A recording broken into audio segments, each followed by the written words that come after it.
Hello and welcome to another episode of Random as Anime. With me, And Mitch, for a Mitch, change. welcome to Random as Anime. This is your first time on Random as Anime. It is, yeah. Yeah, because I always do random as tunes. usually you're on the toon side. Yeah. But welcome to the land of anime. I love Now, anime. As And home. there's only one anime which truly embodies the spirit of Christmas. Gintama. And that's what we're going to be watching today. So this episode has three parts to it, which we may have to break down to three videos. Let's see how it goes. Yeah. The first part, Gintama is strolling through the street and he bumps into Santa Claus and a super buff Rudolph. Because Gintama. Like, he's Zorro buff. So they're fighting and arguing amongst themselves. Apparently Santa dyes beard white. Yeah. Yeah, these are controversial things here. Yeah. Yeah, Santa's not He really. has 3 trademarks. Yeah, he's arguing to Gintama because they take Gintama to a ramen place to have some food and a drink because where they were fighting they kind of punched Gintama as well. Yeah. Poor Gintama. He told them that he was upset because his sleigh broke, so they might not be able to deliver all the Christmas presents this year. No. So Gintama has offered his assistance, let's As say. a jack of all trades. Yes, of a man of all trades, to help save Christmas in the most Gintamish way possible. So Yes. he basically provides a sleigh which has the magical creature known as the cardboard fairy, That apparently only the pure of heart can see. which is basically a homeless old man who has a house made of cardboard in the back of a little crate. That's quite sad. Yes, but it is quite sad, but it's quite funny because he plays that up like it's a fairy and no one can see it. Yes. When the guy is clearly looking at both of them. Yeah, so he does that. They try to... And then the next thing that he tries to do to help Santa and the reindeer is to improve their image. Yes. So he steals Santa's outfit, Gives it to the cardboard fairy. gives it to the cardboard fairy. I don't forget his name actually. He did? It's cardboard fairy. That's his name. Yeah. And then he dresses the Santa and the reindeer up in like all black ninja kind of outfit. They're thieves. Yeah, so they look like thieves. And they basically go from house to house trying to deliver yo-yos. The Father Christmas has a wish list, like a book. Yeah, he has and says what everybody wants. Yeah, he has the naughty and nice list, and he was constantly going through these children, hoping to find one child that just wants a yo-yo for Christmas. But they want stuff like, yes, I want a yo-yo and a nice wings mother. To see into the future. I want a yo-yo and wings that can see into the far-off future. Nope. And Gintama's like, oh, that's actually sounds pretty cool. I want that too. They try. I mean, Santa does try. He's dressed up like a really poorly dressed ninja. Yes. He goes to deliver a yo-yo to this child who's poking out her head out the window. The same child who wants a loving mum. Yeah, same one who wants a loving mother. They run over to the window to give her the present.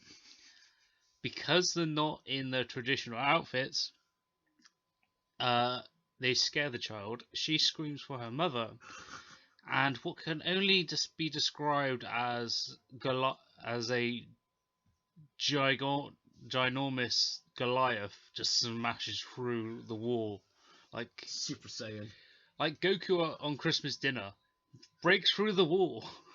Honey, I'm home. And unleashes her final form. Yeah, so this mother... Cataclysmic explosion. This mother is jacked. She basically goes Super Saiyan and blows up the area. That's the only way I can describe the events that happened. I'm crying. I had to stop for a full 5 minutes. Both me and Mitch had to stop the recording because it broke us so much. I don't want to talk it, but we're going to stop Poor here. Santa, right? And then they tried to find someone who's a little bit more easier to deal with. So Kaguya, the girl who works with Gintama, and one of his friends, all she wants is a meat bun for Christmas, which is like a sandwich. The easiest or thing. Or I think it's like a rice ball with meat inside of it. Yeah. Something like that. It's Japanese food.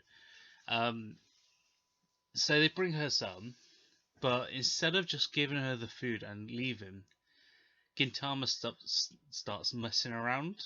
So he starts drawing on her face with marker. And Santa starts joining in as well and goes to fire in her face. However, it kind of half wakes her up, and she goes all demon child and drags them under the table. We should clarify, she fell asleep under the table in the front room. Yes. After dragging their corpses underneath it. Yes. And then the final shot of including the buff reindeer. Yeah. Yeah, and then the final shot of that part of this episode has all three of their hands like writing Happy Merry Christmas in blood. Yeah, in blood. She's just snacking on meat buns. So that was part 1 of this episode. Then the second part is even more insane. I hope you'll listen, because there's a moral to all of these. At least we're going to have to make up a moral anyway, because it's Christmas. Yes. So, this one is focusing more on greed.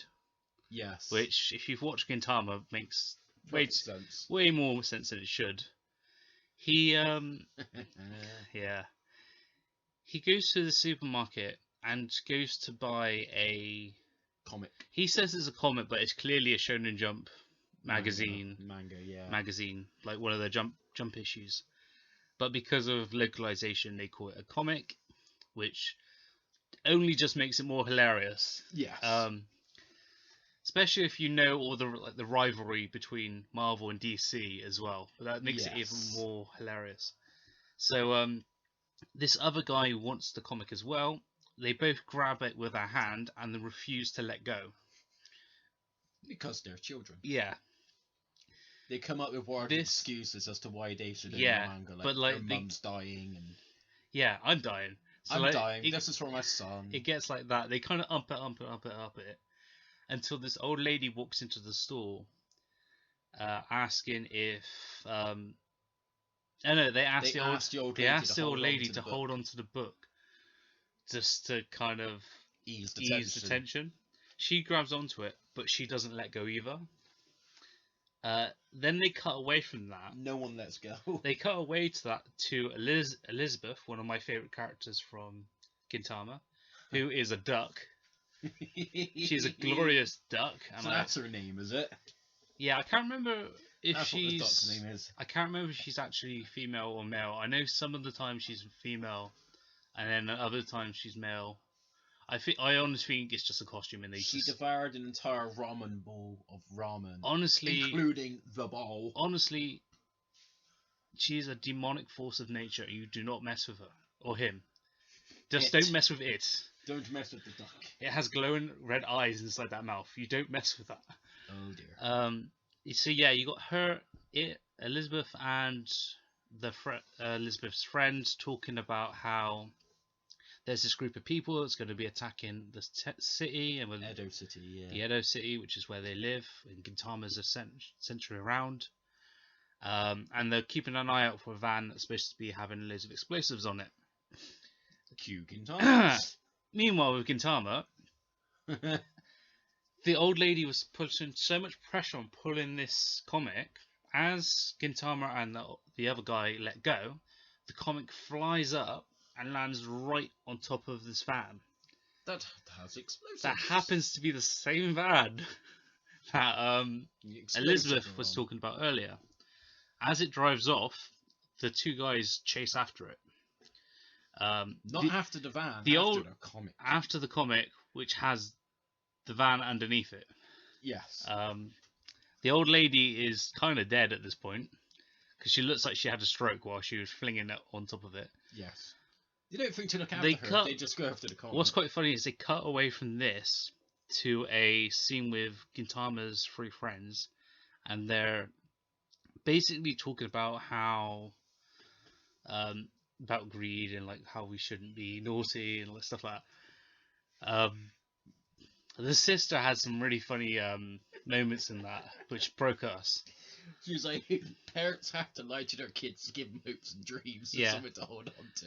Yeah, well, parents have to lie to their kids to give them hope, you know. Something else that made us stop recording. Yeah, that because she says it so casually. They say it so casually, and she's got animated with such a plain, happy, smiley face that it just broke us completely. So she's like, yes, you never know what greed will do to you if you let it. And then as she says that, you take away from that, and you go back to Gintama, who's like having this die-hard kind of style fight over this comic on top of a moving van. Yes. Which like escalated like crazy to the point where Gintama and the guy are both taking out the drivers of said van just knowing they got explosive in the van. Yeah, no, they don't know there's explosives in there. They just take the guys out anyway because they want to stop the van from driving. They want the comic. The comic where the van crashes into a river, which saves the city, which they don't really care about because they just want the comic. Yes. The two guys land face first in the pavement. As the pair of them reach out to grab the Shonen Jump comic, it turns out not to be a Shonen Jump. Turns out it wasn't a Shonen Jump the whole time. So they wasted all that time and effort for nothing. But friendship. It's like going for all the time looking for Endgame and you get the Justice League. Oh, you're gonna split some comic reviews there. I know. Worth it. It's fine. Zack Snyder one's coming out next year anyway, or this year, depending on when this is being posted. Unless this is 2020 after all. This is 2021 now because this when this gets posted. If okay, Zack, should we just do like an extra bit just in case the Snyder cut is actually good? Yeah. Or should we just do like a really bad one in case it's really awful? Should we do two? Just to cover us? No. I'm not the DC guy here. But yeah, it was a good episode. It was really fun. Really just completely out there.